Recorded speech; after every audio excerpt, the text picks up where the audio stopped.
Will somebody please get these reactions started again?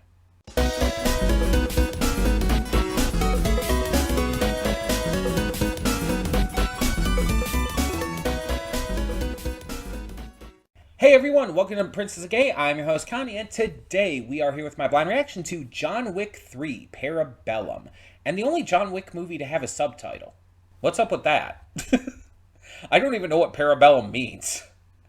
It has been like almost a year and a half. It was November of 2023 when we last reacted to this series, when we watched John Wick 2. I have no idea how that happened. I just noticed that just like last night. As of recording this, I'm recording this on Friday. Keep that in mind. So Thursday night, I noticed that. I noticed like, oh, when did I last react to John Wick? November of 2023. We didn't react to John Wick in 2024 at all. It was that long ago. I don't know how that happened. That was not the intent. I meant to get back to this a lot sooner than I did. I had no idea it had been that long. But we're going to get back to it now. And so last we left off, John, I think, was kind of excommunicated, I guess you could say, from the organization, the hotel and everything. Because didn't he, like, kill someone on the hotel grounds, which is against the rules? And so now that he's excommunicated, the hotel can't provide any protection for him. And because he's John Wick, everybody's going to be after him. He's going to have to go on the run. I believe that's where the last one left off. I don't remember all the details about the last film, but wasn't, oh God, what is his name? Oh God. He's in Until Dawn. He's in Big Lebowski. What is the actor's name?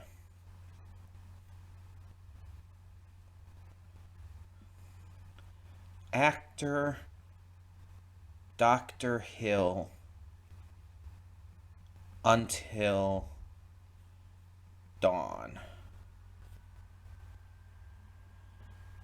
Peter Stormare. He was also in Castlevania. The first Castlevania, not Nocturne. Peter Stormare was in the last one, like very briefly, I think, but I believe he was. And then I believe John Leguizamo came back for the second one. And obviously Ian McShane was there. He's a major player. Our boy Lance Reddick was there. He's like in all of these, and he's even going to be have a posthumous appearance in the Ballerina film that's coming out, the spin-off. Yeah, I believe pretty much all of the big main crew were in the second movie as well. And so I'm excited to see how this goes now that he's going to be the one who's hunted. Because that kind of flips the script a bit. Normally he's the one hunting someone else for one reason or another. But now he's going to be the one who's hunted. He's going to be the one having to defend himself. So I'm definitely interested to see how that goes down. Like I said, I did not anticipate or plan for this to be this long between these. Hopefully it will not take this long to get to John Wick 4. But I am excited to see where this goes and how it ends up leaving off, setting up for the fourth one. And I know even though Ballerina's a spinoff, I know that John does appear in it, but I think Keanu has said that he's kind of like wanting to be done with the series. Not because he doesn't love it, but because he's getting old. He's like, I'm getting a little too old to keep this up at this point. And it's like, you know what, fair. I feel like that's pretty fair. But yeah, I definitely wonder like if there is going to be at least one more, or if number 4 was the last one. Obviously, don't tell me, don't like tell me anything about the movies or anything if there's like any kind of hint in those. I don't want to know anything ahead of time, so.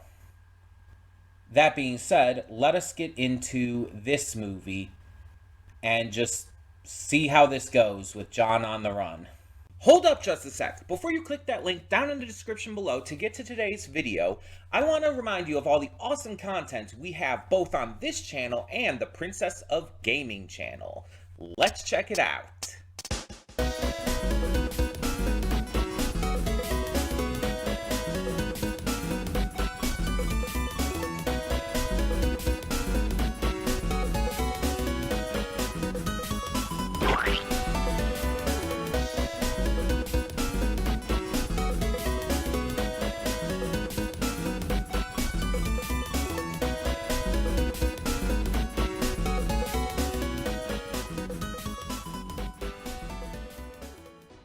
And we are back, and we'll begin with spoilers in 3, 2, 1, now.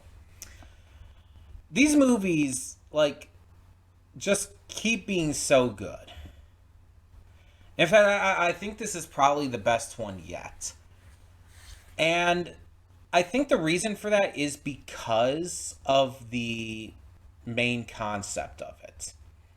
John being hunted by all the assassins and the high table and everything, and then refusing the one chance he has at getting back into things and being safe again, all because he won't kill Winston, which leads to what is going to obviously be the war against the high table. It's interesting, to say the least. Compared to, like, the first couple movies, which had a more, standard plot. This one is more, again, kind of flips the tables on things. John isn't killing out of revenge. He isn't killing, like, by contract. He's killing to survive. He's defending himself. And it gives the entire film a completely different vibe, a completely different feel to it. I also like seeing the returning characters like Winston and the Bowery King and Charon, of course.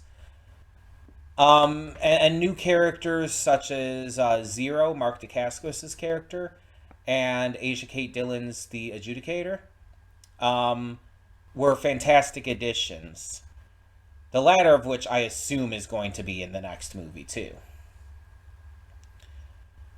I feel like the side characters in this, the ones that, that John is like has to fight and everything, are much more interesting in this film than in previous. Like in the first movie, you had that one girl assassin who, ended up being killed at the end very unceremoniously by Winston's men.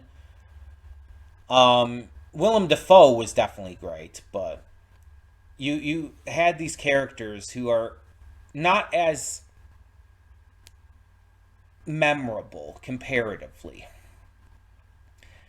And in this one, I think I'm going to remember like the likes of the Adjudicator and Zero and Sophia, I think her name was, Halle Berry's character.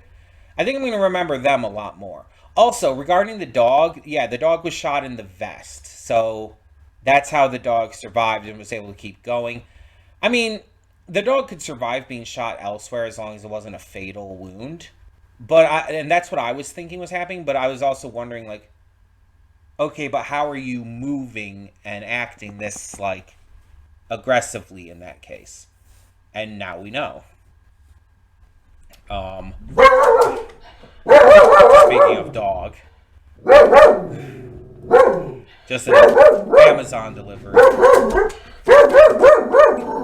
She'll shut up in a second. But yeah, it's like I just didn't entirely catch that. I noticed she was like pulling the gun from the vest and it was focusing on the vest, but I didn't realize that that's where the dog was shot.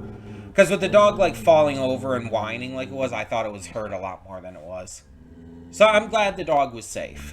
Didn't kill a dog in this one. I mean, obviously didn't die either way, but I don't think we knew that there was an elder above the high table. I think that's new information, so I like getting that and even seeing the elder. not much else to say about that. That didn't come too much into play. I mean, obviously, it led to John giving up his ring finger and his ring. Um, but that I feel is going to be bigger for the next movie, which hopefully we get to a lot quicker than we did with this one. The action was good as always. Everyone's acting was good. Also, apparently, the one guy who Asia K. Dillon, the guy who they called to deconsecrate the the Hotel Continental in New York, that was Robin Lord Taylor, Penguin from the Gotham series, among other things. Um, I didn't realize that at all. And I wanted to look this up. I forgot to look this up in between. Who was John's mother? Angelica Houston. I was thinking she looked familiar.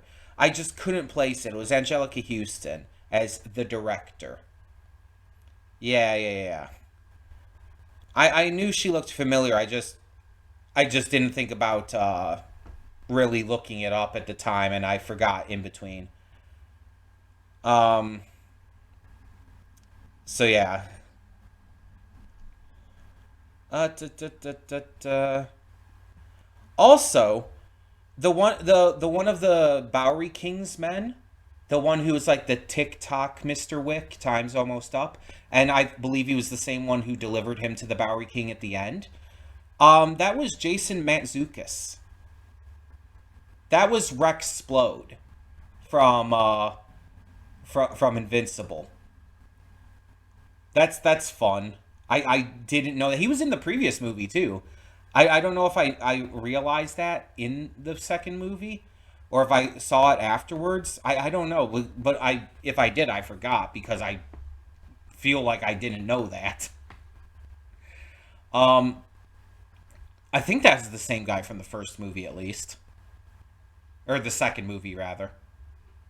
Um, it looked like the same guy. Now I'm questioning it, but either way, yeah, that was Rex Explode's actor. Little fun fact for you there. But yeah, the action was great in this. Like I said, I liked just the concept. There was some surprisingly good humor in it too. I enjoyed that. Um, and I like the casting. Like there was some great cast members added to this one. Asia Kate Dillon, they did an amazing job. Halle Berry was phenomenal as always. Mark DeCascos, absolutely wonderful. Everyone did a great job, and of course the returning cast, of course, like uh, oh my god, I said his name like I think twice before during the reaction. Oh my god. Not Lance Reddick. I was going to say Lance Reddick as well, but not him. That's not him. Ian McShane. Ian McShane was fantastic in this. He did a great job. Obviously Lance Reddick. Obviously Angelica Houston. A lot of great performances in this one. But all of that being said, I would like to hear your thoughts as well. I know these afterthoughts aren't too long, but I feel like I've gotten across what I really needed to. I'm really curious how the ballerina part's going to come into play. Like, because we saw her in this, but I assume she's going to be a bigger character in the fourth movie, maybe? I don't know. We'll see. But yeah. Um, Let me know your thoughts down in the comments below. And for now, oh, I never mentioned, by the way, that this is a donation reward for Venom. I feel like that mostly goes without saying, but I forgot to mention it before as well. Um, so I'm just saying that again here at the very end. But that all being said, thank you so much as always for tuning in. I'm Connie, and I'm signing off. See y'all next time.